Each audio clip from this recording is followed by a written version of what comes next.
Serious, parents of Reddit, what's the scariest, most dangerous situation you've ever been in with your children that you managed to keep them blissfully unaware of? My son's mother tried to take him out of the country while a custody battle was happening with no return date. The police apprehended her at the airport, called me and I picked him up at the airport. He was a little under 2. He had a great time but didn't know what was happening.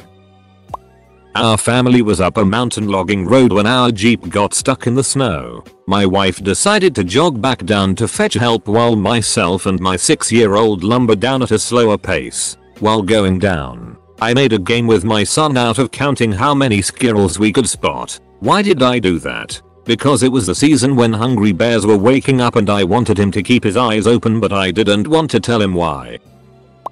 We live on a farm and had a cow very appropriately named Mean Cow. My then 2-year-old was helping me finish chores, far away from Mean Cow, when I turned around and saw a 1,700 pounds cow with an attitude problem about 5 feet away from my toddler who was playing with his toy truck and had slipped through the fence. I very calmly told him that he needed to come back right away. I guess I was too calm, because he turned around and swatted Mean Cow on the nose. She walked off like she had no idea what had just happened. My kid turned around to play with his truck and I drug him through the fence crying. We were driving out to the East Coast, and since it's easier to drive when kids are sleeping, it was a rainy, dark night on a rural Pennsylvania freeway. The highway was divided by a steep hill and dense woods. We were in the left lane, and up ahead, I saw headlights coming toward us. It took a few seconds to register that someone was driving the wrong way on the highway and they were in our lane. I quickly got over to the far right lane. There wasn't time to stop. They passed me safely in the left lane, but my heart was beating so fast I thought I was having a panic attack. I pulled over and called 911, giving the best description I could. Fortunately, there was an officer nearby, and I found out later that they caught him and that he didn't hit anyone. My kid slept through the whole thing, but it took a while for me to calm down. I found a hotel shortly after, and gave up on the night driving for the rest of the trip. My son is only 10 weeks old, so obviously he's got no clue what's going on 24/7. But the scariest situation I've had so far was a few weeks ago. We were transitioning him to his crib finally. We had just laid him down to sleep and he kept fussing. So 30 minutes of fussing, he suddenly goes silent. Awesome, right? The kid finally fell asleep. While he sleeps, he wears an owled sock which monitors his pulse and oxygen levels. All of a sudden, the base station starts alarming. I run over and grab him and he's not responding at all. I'm yelling at him and trying to stimulate him and nothing. Not even a flicker of his eyelids. I start unswaddling him, yelling his name, and finally after about 30 seconds of not responding, he opens his eyes and looks at me like I'm crazy. I checked my phone and turns out his heart rate had dropped below 60 beats per minute. If we hadn't had that sock, I'm pretty sure my kid would be dead. Definitely the scariest 30 seconds of my life. Not exactly the question, but on holiday once with my wife and little girl around 3, obsessed with Batman. Took her to Movie World and got her a Batman mask and cape. She stayed in character the whole time. Anyway, that night back in the apartment we were staying in, we were serving dinner. My little girl went to the toilet. Next thing she's dragging a chair over to the balcony window in the bedroom. We were on the 55th floor. She was gonna fly like Batman with her cape on. Luckily I could see her reflection through the kitchen window sort of thing. I ran and grabbed her and yelled at her. I shouldn't have, but it probably scared her in the right way. I'm her dad and I'm not a big cry, but Jesus, I bawled my ducking eyes out. She was too young to understand, but if the balcony wasn't fully enclosed and the window wasn't so difficult to open, she'd have just jumped straight out expecting to fly just like Batman does through all the big buildings. Duck, my stomach still turns just writing it out.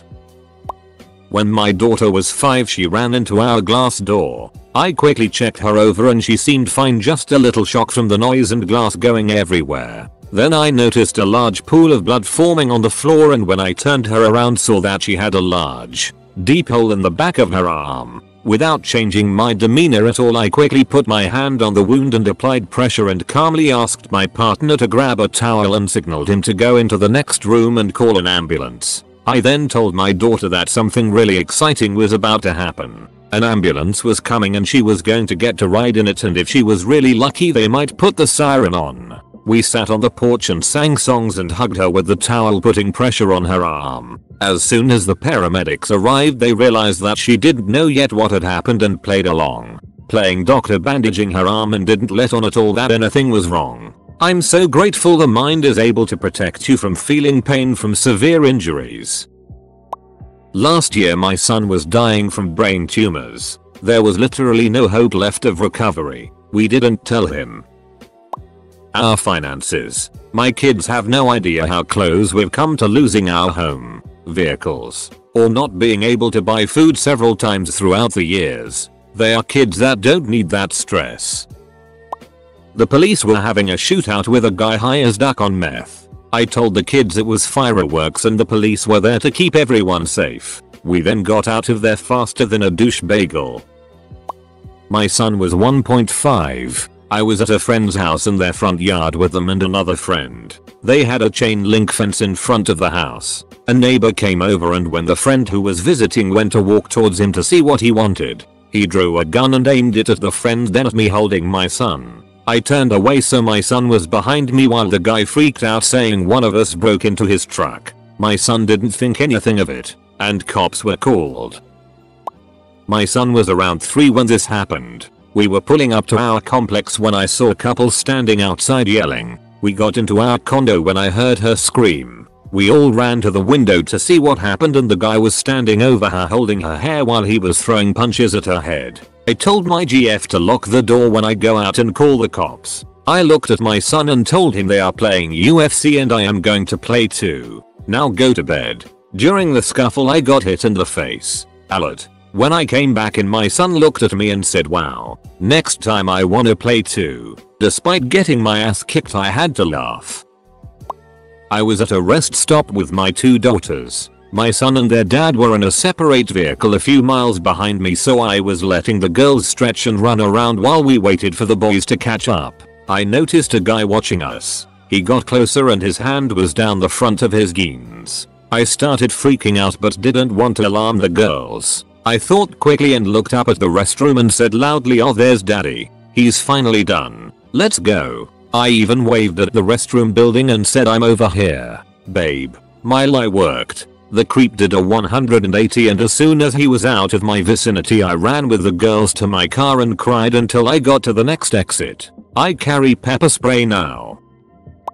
Sitting on the bench at the park, reading Reddit on my phone. Suddenly I hear, from the parking lot behind me, "Get out with your hands up." I turn around to see 4 cops surrounding a car with their guns drawn not 50 feet away from where I sat. I, and all the other parents in the vicinity, slowly stood up and sauntered over to the playground. I took my kid's hand and led him casually over to the far corner of the playground where all the other parents and their kids were. The kids kinda just hung out with us, seemingly unaware. My kid was 4 at the time, while we all silently watched the scene in the parking lot. Luckily the cops took the guy away without incident. I don't know how much real danger we were in, but it was scary at the time. Coincidentally it was the last time I took my kid to that park. We'd gone nearly every day for 2 years, because we moved to a different, much better area the next week.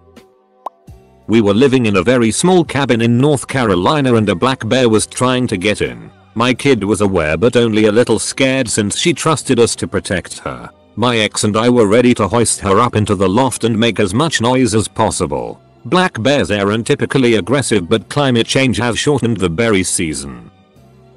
My daughter was on fire. I was cooking on the gas stove. My 4-year-old pulled up a step stool to put a bag of popcorn into the over-the-range microwave. The hem of her dress caught fire. I was luckily within arm's reach and grabbed her in a bear hug, smothering out the flames between our 2 bodies. She was fine. Ran out of the kitchen to play. I sat on the floor and cried.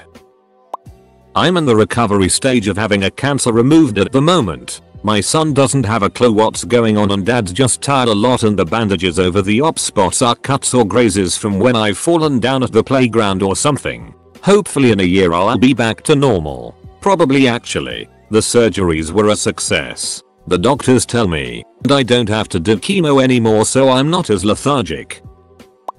My parents sat me down when I was 7 to tell me my mom had been diagnosed with ALS. I asked some questions about it that they brushed off. I think I remember her asking if she would die. That must have been hard for them, so that I didn't understand its severity. Thankfully, after more testing, they found out it was a different degenerative problem that was contained just in her hand muscles. Happy to say that 15 years later she's doing just a-okay. We were on a 38 feet sailboat. There was a nasty swell rolling in one direction and the wind blowing 45 degrees to it. Made for some seriously nasty chop. Wife and I were white knuckling, burying the bow, just trying to get across a channel. We didn't dare try to turn around, as we would have been broadside to the big rollers. It wasn't that far to cross but seemed like forever. Kid was passed out the whole time. Didn't even know there was chop when she woke up.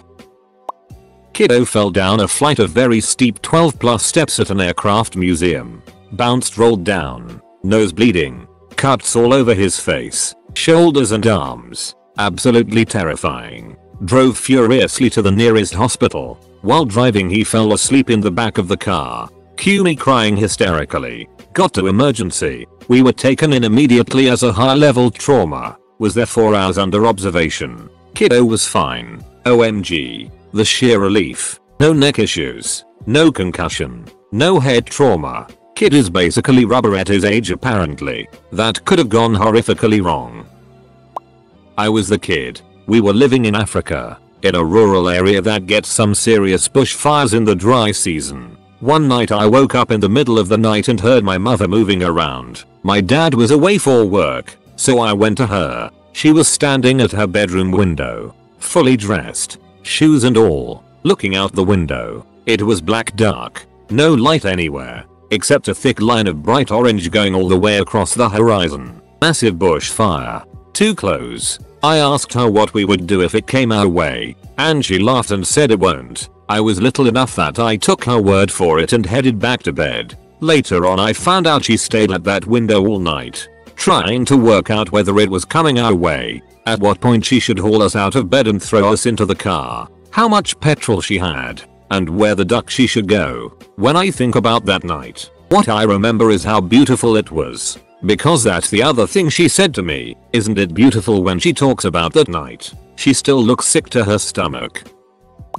A tree fell on my neighbor's house and the power line, causing the power to go out for a few hours. To distract my toddler from that and the sound of the people working to fix the line, we camped out in the living room and sang pretty much every song I could think of. My son slept through a really bad night during Hurricane Harvey. Even when lightning hit 2 doors down from us, we got into the closet with him a few times because tornadoes were touching down in our area. He was only a few months old, but the stress of it all could have easily upset him. My daughter was 2 when she got a really bad bladder infection. She had no way to tell me what was wrong. All she did was sleep. After a couple of days she was completely unresponsive. I got her to the ER to find she was on the verge of going septic. She is 11 now, and tells me that she has vague memories of being sick, but she has no clue how close it was. My mom still tells this story. My 2 brothers thought it was a good idea to wrap a rope around my middle brother's neck and jump off a tree limb. They were like 7 and 8. Well, he jumped and was choking to death. Well, thank God. A Rastafarian next door saw him hanging and choking. He quickly grabbed a machete and jumped the fence to cut him down and save his life. But all my mom saw when she looked out the window to check on them was her son hanging by his neck and a dreadlock Rasta running towards him with a giant machete. Haha.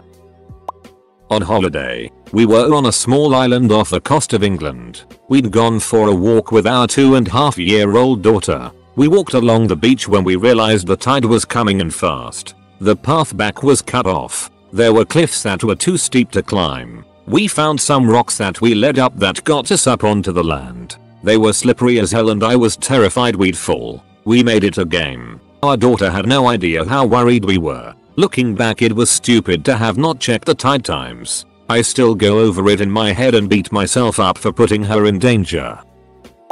One of my twin little brothers, twin 1, when he was about 3 years old. I'm only a year older and mum was tied up dealing with twin 2 who had put the car keys through a hole in the drywall that had been made by the door handle butting against the wall. whilst she was trying to get them out by getting me to put my arm through the tiny hole to grab them. She called my dad inside to help her. He'd been outside working on the roof. Twin 1 used the 15 unsupervised seconds to go outside and climb up the ladder dad had been using and stand on the roof. Both parents went outside to see Twin 1 teetering on the edge of the roof and waving comm voices to stay exactly where he was, managed to keep him up there until dad could race up and grab him. Edit. Whilst parents were saving Twin 1, Twin 2 proceeded to put 2 Weet-Bix in the VCR.